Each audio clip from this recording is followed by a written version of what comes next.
Welcome to Fertility Friendly Food. I'm your host, Stefanie accredited practicing dietitian and nutritionist and director of the Dietologist, an Australian-based practice focused on optimising fertility through nutrition. This podcast will bring you snack-size episodes for you to learn, grow, and be inspired by the latest research, facts, and practical lifestyle tips about eating well for optimal fertility, helping you cut through the confusion and myths to take back some of the control on your fertility journey, one bite at a time.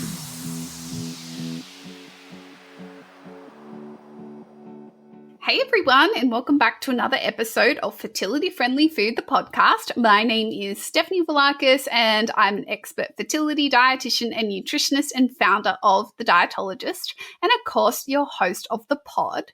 And today's episode, we are talking a little bit about a pregnancy nutrition topic, which is very close to our guest's heart, Kaylee from Team TD, as we like to call it inside our Slack chat.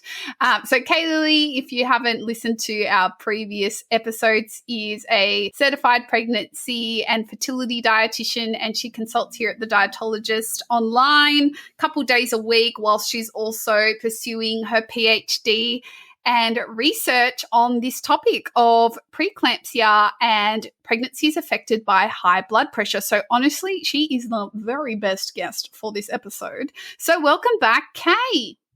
Thank you so much, Steph. I'm very, very excited to be here. As you said, this is a topic very close to my heart. I learn about it, read about it, write about it every single week. So yes, very excited to be talking to you all about it and to look into what diet can do in preventing heart disease after a preeclamptic pregnancy or a hypertensive disorder of pregnancy in any way. So very excited to be here. Thanks for inviting me, Steph. My pleasure. Honestly, like I said, you are the very best person to pick brains about this topic.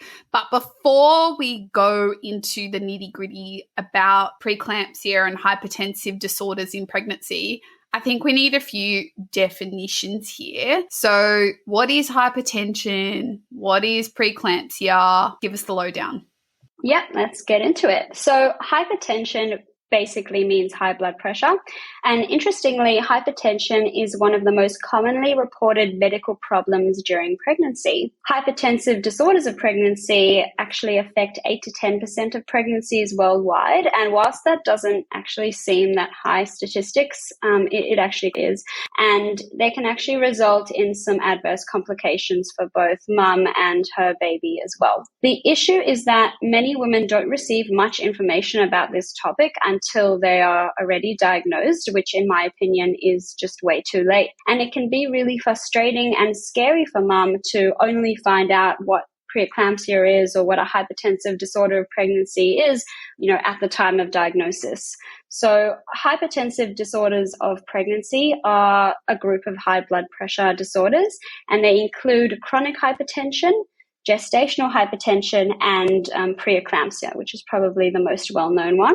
And blood pressure refers to the amount of force that your blood is putting on the walls of your arteries when it is pumped around the body. We have systolic blood pressure, which is the pressure while your heart is beating, and diastolic blood pressure, which is the pressure when your heart basically relaxes. So a normal blood pressure reading typically reads 120 systolic over 80 diastolic, with high blood pressure diagnosed when your systolic is 140 or over, or diastolic is 90 or over.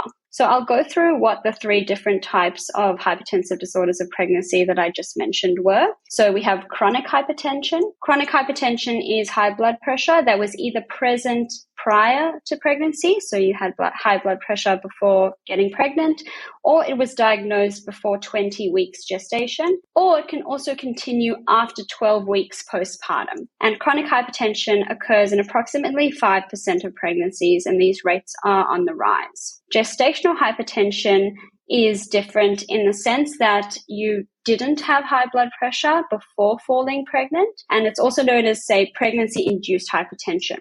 So it occurs, or I guess you're diagnosed after 20 weeks gestation, and usually your blood pressure will return to normal within 12 weeks postpartum. Then we also have pre-eclampsia. So pre-eclampsia is known as a multi-organ disease, meaning it affects more than one organ in the body, commonly the cardiovascular system, so high blood pressure, and commonly also the renal system, so your kidneys, for example. The most common characteristics include hypertension and proteinuria, which is protein in your urine. So protein shouldn't actually come out in urine. And the exact cause of preeclampsia is actually unknown, but it's thought that it has something to do with the placenta, oxygen deprivation to the placenta, and therefore it leads to biochemical changes in your body, which will then lead to preeclampsia. A bit of a mouthful and a complicated situation, which we don't know too much about at the moment. There are some risk factors. So we have having already had a hypertensive disorder of pregnancy in a previous pregnancy, or family history. So say mum did, or grandma, for example. Chronic hypertension, so, having high blood pressure before falling pregnant, diabetes, a higher maternal age, a higher pre-pregnancy BMI, and multiple pregnancies. So, for example, having twins. So these are some risk factors, but it does not mean that if you have one of these risk factors, you will definitely get a hypertensive disorder of pregnancy.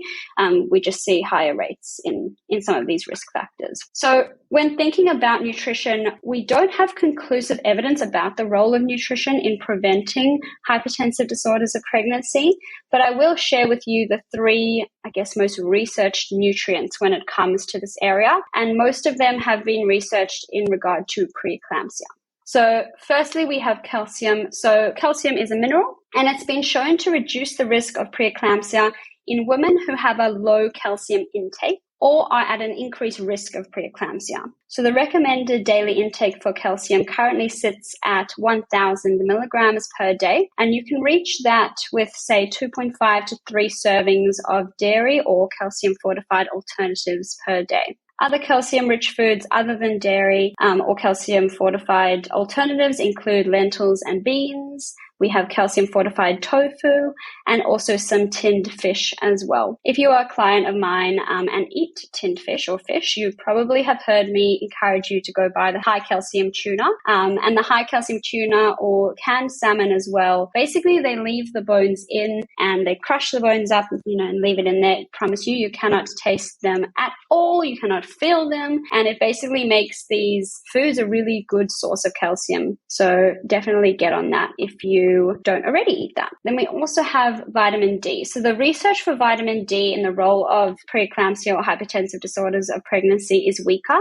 However, we do have some observational research to suggest that low vitamin D might increase your risk of preeclampsia. Potentially, it could be because of the relationship it has with calcium. However, again, we're not too sure about that just yet. But, why not increase your intake of vitamin D-rich foods or get into the sun as well? So getting some sunshine, ideally while it's nice and bright outside, would be a good idea to get your vitamin D up. Of course, remember to put on sunscreen. Other ways to get some more vitamin D are to expose your mushrooms to sunlight. So ideally for about 30 minutes to 2 hours before cooking them.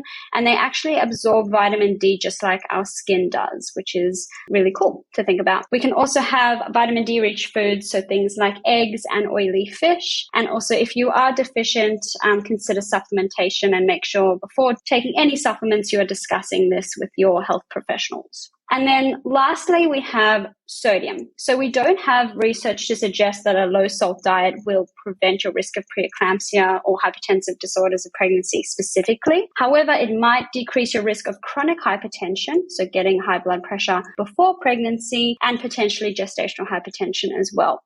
As a society, we really do consume way too much sodium. So learning to cut down is always a good idea. Some ideas might be consuming less processed foods and also opting for low sodium options where you can. So for example, if you think about barbecue sauce, tomato sauce, stocks, pasta sauces, even canned beans and legumes, all of them do have quite a lot of sodium in them. So you can always opt for the no added salt or the low salt option. And also using an abundance of dried herbs and spices in your cooking to add a lot of flavor instead of adding sodium. You could do that too. When you're looking at a nutrition label, you want the sodium content to be less than 400 grams per 100 grams of the product. If you can get it below 120 grams per 100 grams, then amazing. You are definitely a winner. When you start looking at the sodium content of a lot of processed foods, it can actually be really hard to get it down to 120. So that would be great. And while the research describing the cause of hypertensive disorders of pregnancy remains inconclusive,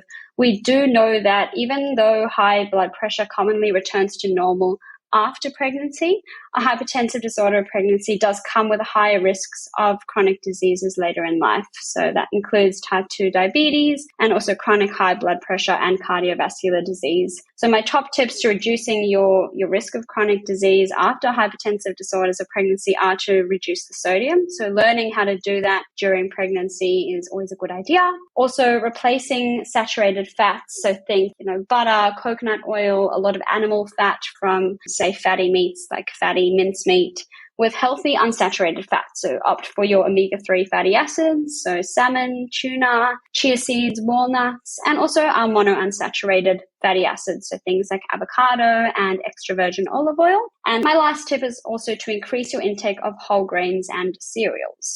Before I finish off, I just want to note that developing preeclampsia or a hypertensive disorder of pregnancy is by no means your fault. Like I mentioned before, it's a very complex pregnancy complication that we still don't know much about at all. And while we can only do what we can to reduce our risk, sometimes these types of health complications are completely out of our control. And really, in most cases, developing preeclampsia is one of those situations where it is out of our control. So please do not blame yourself if this does happen to you. It's very, very complex. And yes, it is by no means your fault. Yeah, I think that's such an important point to leave on, because you and I, before you started working at the Dietologist, you and I were both on another research trial on preeclampsia. And it was fascinating to see how much and how differently preeclampsia and pregnancies affected by high blood pressure are affected, and how often otherwise considerably healthy, young, no risk factor, situations that you would consider were impacted by preeclampsia, and how much of a shock that they experienced when they received that news and diagnosis that they had preeclampsia, and how that might change the end of their pregnancy. And it was super interesting because I do recall one of the midwives talking about it, and her passion for preeclampsia came from her own experience of preeclampsia with being pregnant with her own children. And she was both fascinated and I think also reflecting on the trauma that preeclampsia can bring to your pregnancy, because it can be quite an urgent situation once it's come to fruition, and you certainly want to avoid eclampsia, which is kind of the more progressed stage of preeclampsia. So, it's so complex. We don't really know up from down. We can do a few things to help you if you're identified as higher risk or you have a few risk factors or past history of, but at the end of the day, it's definitely not your fault. And, that's what great medical teams are there for, to help you through those times. So if this is you, we just want to send our love to you, because we know it's a particularly rough trot when you have preeclampsia or a hypertensive pregnancy. Thank you, Kay. You were delightful and informative as always, so really appreciate your time. Now, if you want to connect with Kay for a consultation, we do offer Zoom consults all around the world if you are trying to conceive or pregnant, so we'll leave the link to get booked in with us below. And of course, don't forget to subscribe or follow on whatever platform you're listening on. Leave a rating and review for us, please. It really makes a big difference. So you can now leave a 5-star review on Spotify as well. So please take 2.5 seconds and do that. Flick the link to a friend or share it on your Instagram stories and tag us at @the_dietologist on Instagram. And we'll be back next week with a brand new episode. Can't wait, and I'll see you then. Bye.